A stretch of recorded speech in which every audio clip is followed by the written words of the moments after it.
Welcome to Journey to Joy Live, a podcast to promote wellness, resilience, and inspire joy. Be empowered to balance your mental, physical, financial, aspirational, and social health while providing mental health awareness and breaking down the stigma of mental illness in the Black community. I'm your host, Dr. Joy, and I'm here to help you transform life's challenges into opportunities for joy. Let's begin the journey together. Hello, everyone. We're on a Monday today, and it is episode 99, Finding Joy in the Midst of Grief, when joy and pain exist side by side. And I have Dr. Rae Lundy here. She is a psychologist, wellness strategist, as well as speaker. She's all over the place. You want to tell us more about who you are? Hey everyone. So I am Dr. Lundy, but I'm also known as the self-care doc. I am a licensed clinical psychologist, an entrepreneur business owner, and I really focus on making sure that self-care is not a cliche, that people know that it's more than getting your hair done, your nails done, taking bubble baths. Those things are good too, but I've committed the past years, I guess started the self-care doc in 2018, and committed to making sure that folks know what it truly means to be holistically well and how self-care is an integral part of that. And so I'm excited because our conversation tonight, I think, is going to incorporate a lot of the work that I've done around self-care, but also a lot of the personal work I've had to do around grief. So yeah, I think this is going to be a good conversation, and I'm so glad that you are allowing me to share this space with you. Well, thank you for your times. I know you're a busy doc, so I really appreciate having you come here. All my guests who come on is absolutely amazing. You also work with college kids too. Yeah. My day job is the director for counseling services at Georgia State University. In addition to that, I also oversee our student victim assistance area, as well as psychiatry services. So the areas where students are seeking support from both an emotional perspective, they may also need medication management, but also students who have experienced some trauma. And so, again, to tie back into tonight's conversation, there's a lot of grief that we have to sit with our students and kind of walk them through. So I guess I have a wealth of information that I can share, and I hope your listeners find our conversation meaningful. Me too. And I have to remind people that I recently published my second book, Inspire Joy for the Wife, Mom, Boss, and the order has come in. So it's no longer on pre-order status. You can order it and get it within a few days. It's $15.49 on my website, drenjoylife.com, until the end of the May. And it's going to go up a little bit. And if you want to get the Enjoyno along with the Wife, Mom, Boss, the Joy Bundle is $45 on my website. You can also find it on Kindle as well as Amazon right there. So we are going to jump right into talking about joy in the midst of grief, because a lot of people feel like when it comes to grief, it's like grief and that's it. I'm down, I'm sad, I'm stressed, I'm angry, I'm numb, all the things you might experience. And they're just like, joy, what? And I'm always talking about joy on Journey to Joy Live as like not a feeling, but as something that you can choose and something that like a state of being, like a resistance, a resilience that you can have despite what's going on. So we really want to get into this. So why do you think it's so hard for us to give ourselves permission to feel joy while grieving? And how can we begin to do it anyway? Yeah. I think it's a layered set of reasons why it's so difficult. I think when we say we, I want to name that I'm coming from my own lived experience as being an African American woman, from a person who was raised in a culture where being strong, being superwoman, vulnerability is weakness, grab yourself by your bootstraps, so to speak, and you just keep it moving. And so I think, as with many mental health concerns and mental health in general, not having the permission to Mhm. say that I'm not okay.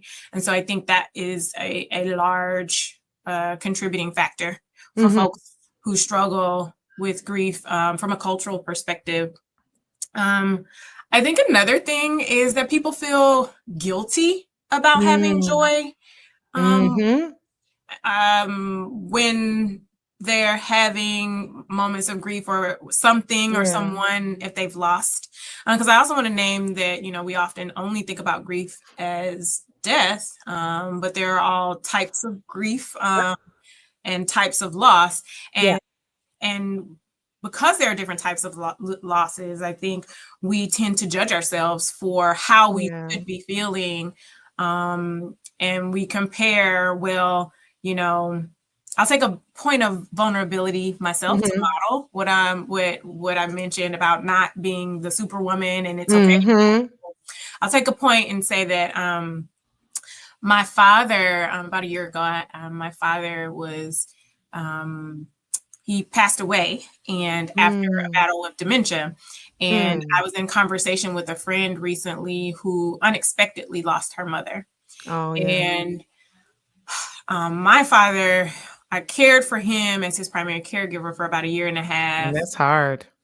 It's hard. But that friend, in terms of this idea of comparison that we do and why we struggle with the holding joy, that friend, um, she asked, she said, do you think it's worse to lose someone suddenly, Yeah, to that lose question. someone over time? That's And hard. and I responded to her by saying that I don't think it's a fair comparison. Yeah. Both of those things are Mhm. really, really hard. Mhm. And I want to give her, I was talking to her, I said, I want to give you permission to feel exactly what you're feeling. And she knew Exactly. and saw me walking with all the pain. And I give myself permission to feel exactly what I was feeling as Mm. well. And so, in that desire to not compare, Yeah. I think also this sense that while I was dealing with that loss of my father, I had to also say that I could hold multiple emotions at the same time. Right. I could hold the fact that there was a tremendous loss and there was a tremendous sadness, but hold at the same exact time that my father was no longer in Yeah. pain, that the memories of him still persist, Mhm. and that the moments that made me smile, that I have a right, and it's a privilege that I am able to smile about that too. So holding both things Yeah. at the same time and also not comparing or judging myself for how my situation how my situation is and turned Compared out to compared somebody to else. another person's.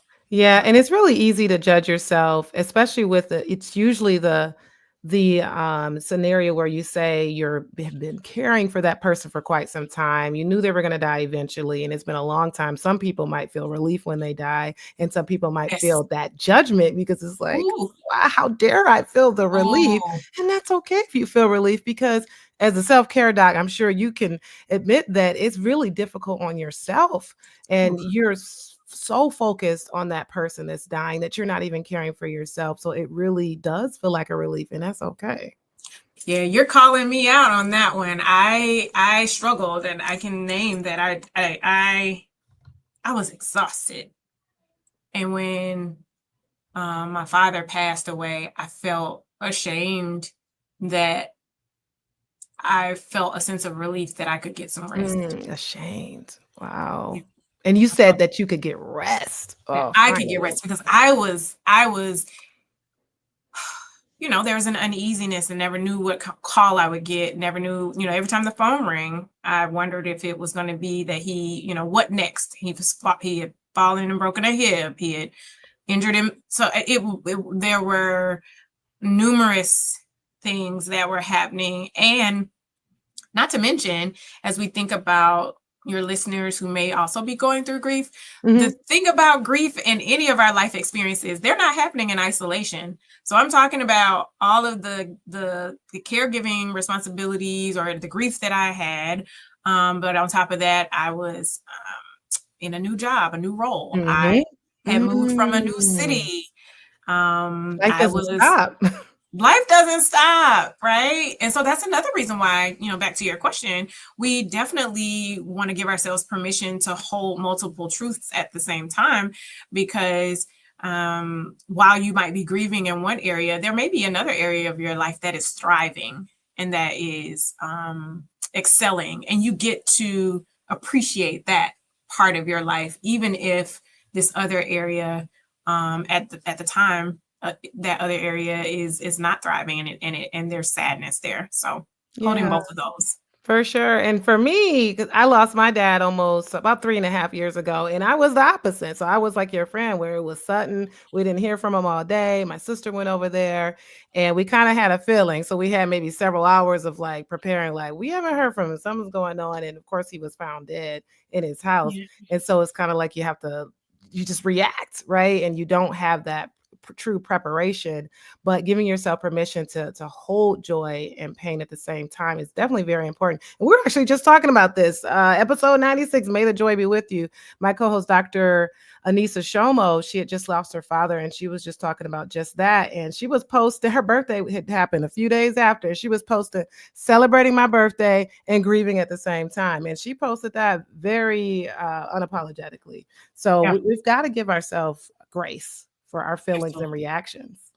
Yeah, absolutely. Yes. So we may have gotten to this, but can you share what it means to emotionally hold both? Like just to be able to contain both, to sit with joy and pain at the same time and without that guilt. Yeah, as I was thinking about our conversation tonight, I was a kind of a metaphor came to mind about this idea of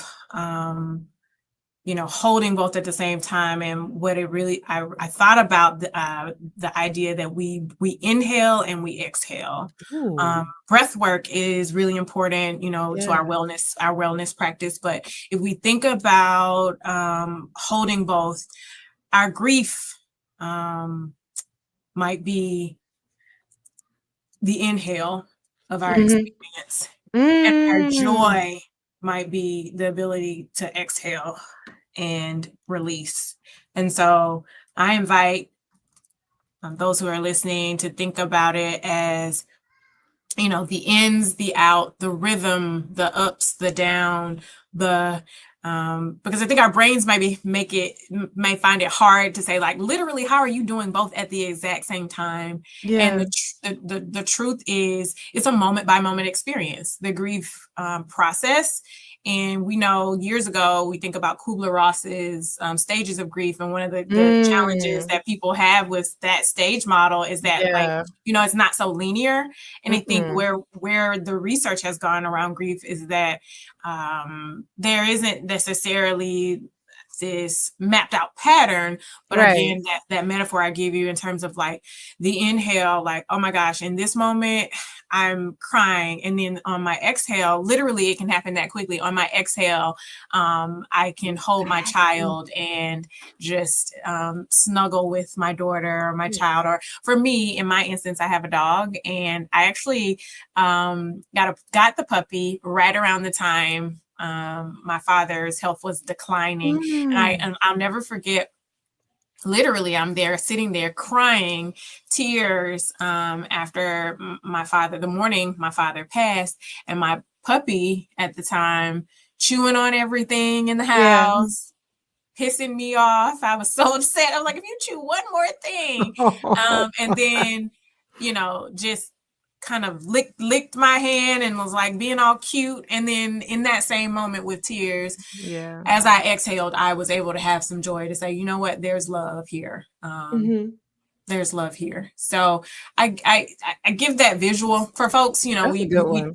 Yeah, we talked about, like, holding both at the same time. But I guess if you think about it from this idea of this moment by moment, it can change. And I think the key in all of that is to give yourself permission to move in between those states. Yeah.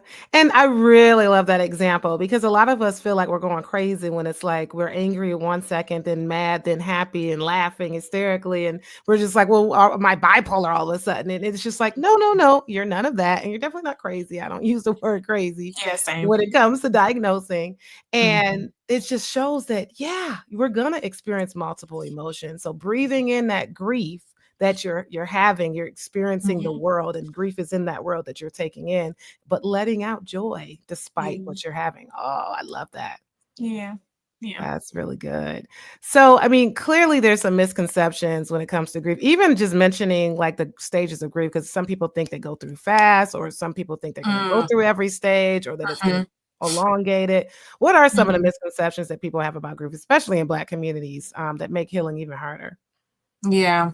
I guess one of the misconceptions could go with how we should be moving through the grief process. Hmm. Um, I often in Black communities, the idea is that and this is a good thing, you should pray. You should seek your spiritual wellness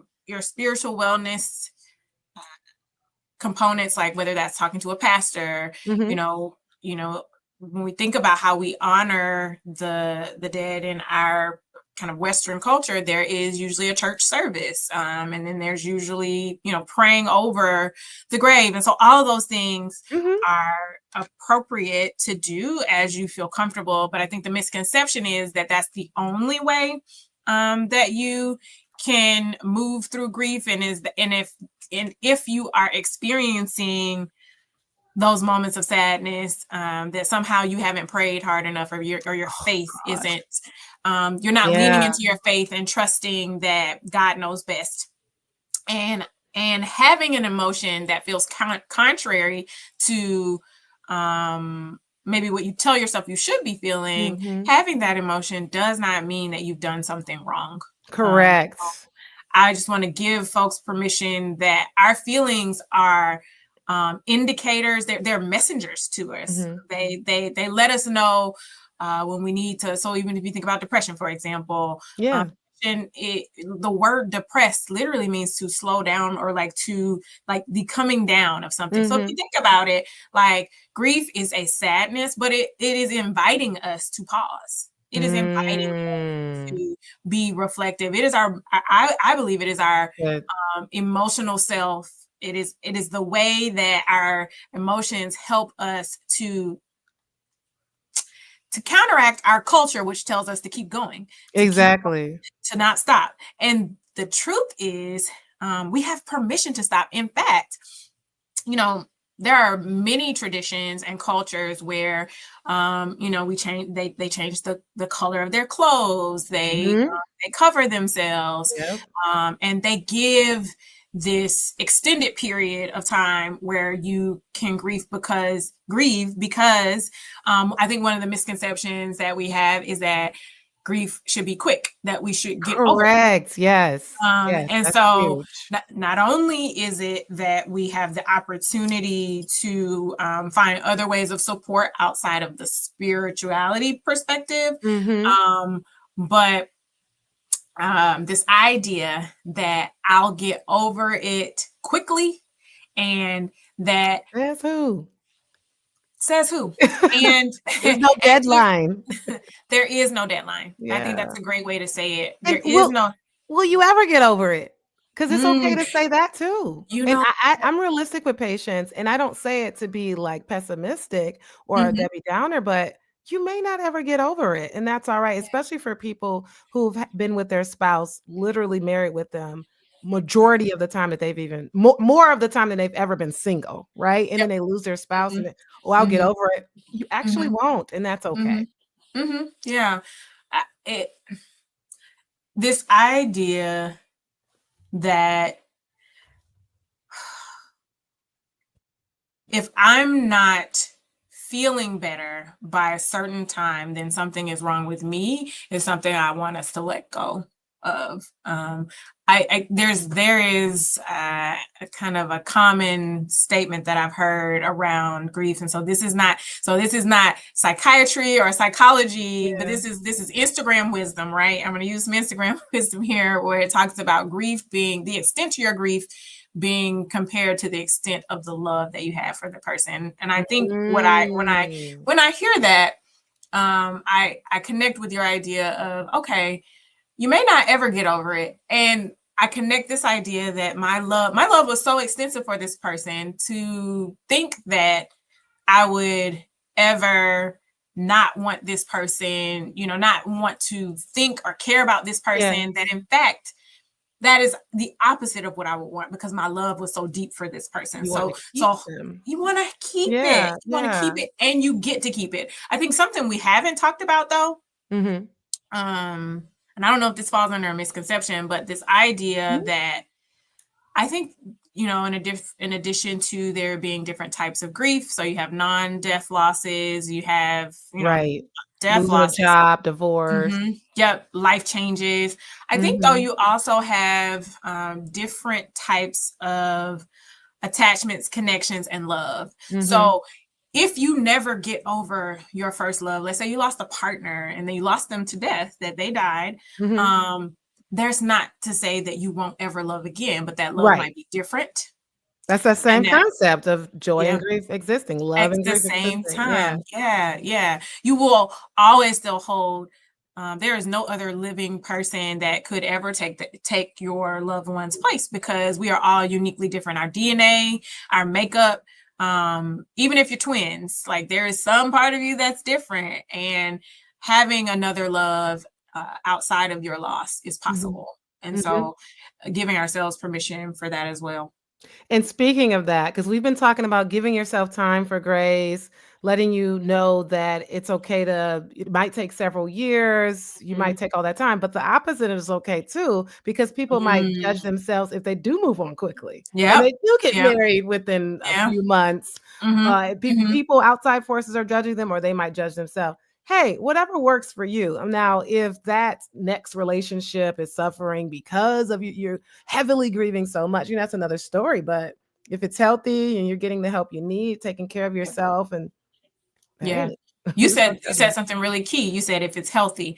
I think when I'm working with my clients, we talk a lot about, again, what is normal, and you can't. I'm not gonna necessarily say that any behavior that my clients do, I'm not going to go immediately to thinking that, okay, that's not healthy. What I want us to do, I want us to look at, where is this coming from? If you are making a choice to get into a relationship after you've lost a significant relationship, where is this coming because you are trying to compensate for that love loss? And then if that's the case, then it might not be as healthy. This might be premature. But if this is coming from a place of, you've dealt with, you've taken some time, you've processed those feelings, and now you have found a different, new, unique experience and love. Then that's very possible. But it's very clear that we all want to make sure that we're checking in with ourselves, tapping into what feels healthy.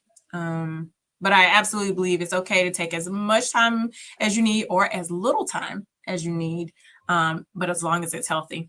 Especially, for those who lose a spouse, they've been married to them 63 years, and they themselves feel like they only have a few years left. And they kind of feel like, hey, let's go ahead and move on. Anyway, why not spend the rest of your life happy with somebody that you just met, than the other way around, being depressed? Well, I think, we make up a whole bunch of rules about what we should and shouldn't be doing. There it is. And it's those rules that we tell ourselves that sometimes get us caught in our heads and the inner critic. But I think love, attachment, all of those things are really precious. And if you're able to connect with someone, again, and if it's healthy, I know that as all of your listeners are kind of tuning in, the idea, especially in our field, we're wanting people to thrive and to be healthy, and without that judgment. And so if you're listening and you've been going through some grief, I think I want to make sure that folks know it's okay to take that step. I can name, and from a place of vulnerability, that one of the things that happened when my father passed away is at the exact same, it was a double whammy, a triple whammy. So Mm. I had a relationship breakup.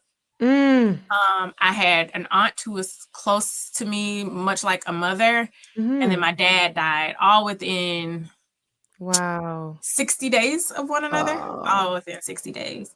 And so we're not just on here saying, give yourself permission to grieve. All of that happened. All of those things happened more than a year ago, and I had not allowed myself to date since then. So I'm taking the leap, Kind of and rebuild yourself. trying to Yeah. it took me a while to rebuild Yeah. myself, but I'm trying to model for folks. I'm trying to hold my joy and my grief at the same time. So we'll see how this Yeah. journey goes with me trying to allow myself. I think I'm at a place now where I think I can hold the joy while still honoring my father's life and my aunt's life. Yeah, her For sure. anniversary of her death just passed too. Coming up. So. Oh, just pass. Now, Mhm. I was gonna ask you if you're comfortable, like any Mhm. specifics that you have used to kind of get that joy back. You did mention Yeah. not dating for the whole year. That's Yep. one very specific thing. Hmm. Other things, because you obviously out here still doing things. You're a boss. You're awesome. So, but we don't see what's behind the scenes. So, what did Yeah. you do to keep it together, or Mhm. maybe not keep it together? No, you know what? I hadn't planned on talking about that part. I'll be really honest. I didn't keep it together for Yeah. a minute, and I um mm, wasn't well. I for the If you're first time. comfortable. Well, I feel comfortable sharing that for years I'm the person who takes care of other people, Yeah. and I would say you know depression had been there with me. Yeah. And I resisted taking medication. And so the thing I did for Mhm. myself to manage the grief was I got back into a really healthy exercise regimen. I made Mm. sure to keep um, my appointments with my therapist, Mhm. and um, then I took some medication that I had not ever taken consistently, and I have been consistently taking it. And I was humbled because it's so easy to tell other people what they should be doing for themselves. Correct. It's so Yeah. easy. But your question was, Yeah. how did I hold it together or keep it together or not? And so at a point, and it was so funny because on my job, I got a performance evaluation while all of this was going on, and I got an excellent performance evaluation. Mhm. But the fact that I knew I was not doing so well, like I was high functioning. I was really high functioning, but I knew that I was crumbling on the inside. So I took those measures, so the exercise, the therapy, and medication, and I can say that it has been, and taking the time again from the dating, kind of pausing on those things, Yeah. and I am probably the healthiest that I've been. And it's not to say that life is not lifing. Life is lifing in all the Yeah, it's still ways, life.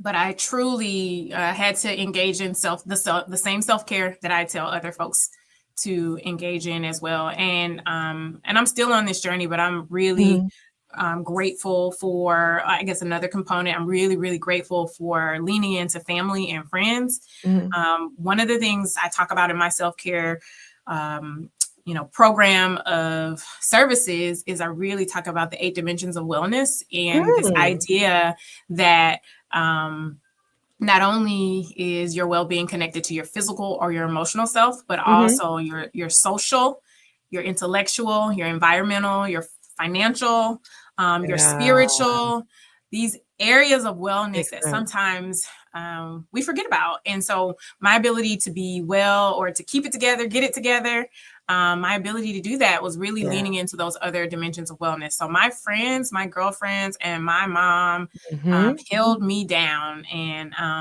I love them always. Love them before, but love them always, and love them now in a really deep way. And so, yeah, those were some of the specific things: medication, exercise, therapy, social connections, and giving myself permission to still have days where things weren't okay. Yeah. But it's gotten so much better. So I'm so grateful. And I'm so happy to be able to now pay it forward, or continue to pay it forward. Because again, I was working the whole time. I was still And helping still people. working. Wow. Still helping people. But yeah. Thanks for creating the safe space to talk about that. Thank you. Thank you so much. Because questions just kind of come, and thank you for being transparent, because you really don't have to, but we happen to be transparent on the Journey to Joy Live. And you really tapped into a whole nother subject that us professionals, we are telling other people, take this medication, go get this therapy, go do the journaling, go do the yoga, go do this exercise. But when it comes to ourselves, either we're not taking care of ourselves, we're prioritizing everybody else, including our work, and not ourselves. And when it comes to medication, we might have this kind of stigma ourselves about it, like, oh, but that's for the patient. That was patient. That was me. Yeah. That was me. So you're normalizing it, that yes, it's okay. I mean, I've been on medication for ADHD, you've been on medication, and so it's like, it's all right. It's all right to be on medication. It also doesn't mean you have to be on it forever too. Yeah, that part. I think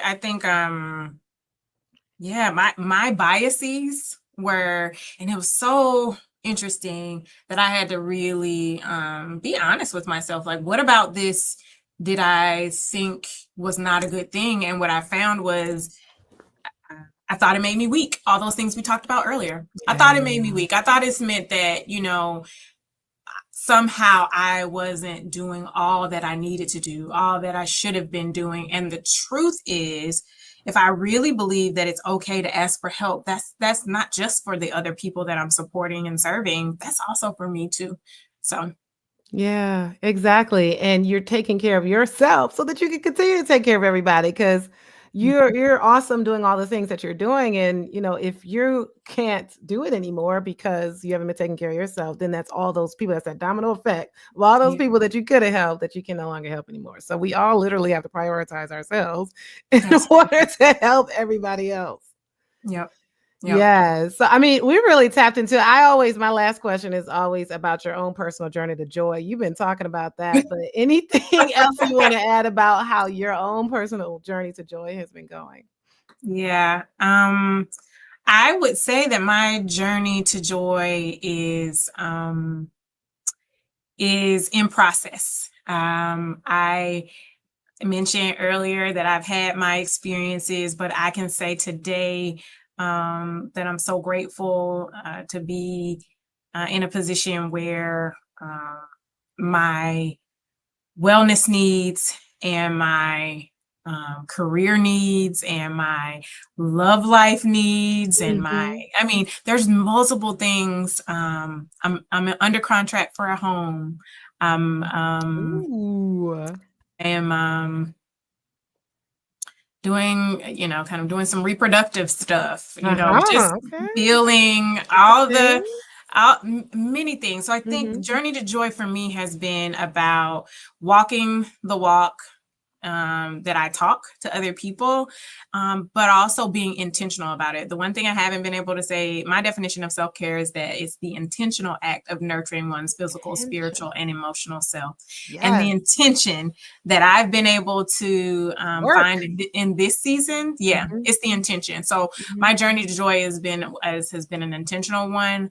And it's one I take very seriously, but I also invite others to join me on this journey. So if you're listening to this, let's all be intentional. Let's do the things. And it's going to be an individual thing. Yes. I want people to find their rhythm. Yeah. And what I mean by that is kind of like the in breath, the out breath. The truth is there are going to be some, be consistent at least that you are prioritizing it. But if in some seasons, I'll give you this last example, and I know this last example for me is that I need to move. Whenever I'm not doing great, movement is so good for me. Oh, But yeah. I don't have to be consistent in the sense that it has to be the same type of Which movement. kind? Whether it's Yeah. So always running or always yoga, always yeah, dancing. yeah. Yeah, exactly. One season of Yeah, my life, I flexibility. competed in a triathlon. That was the level of movement I needed to have, Ooh. right? That was Hey, intense. This season of my life, I need low impact. I've love been it. I'm doing low impact movement, and that's okay. Giving myself permission to have those different experiences, but I've been intentional about it though. So I danced at a Hawks pregame show recently. No Well, when the way. basketball season was in, and we were so I was doing some dancing, and That's that was awesome. movement, and it brought me joy. And so I had to be intentional about doing that. So wherever you are, what's your thing that brings you joy and that makes you smile? For me, movement It and is. dancing is my thing.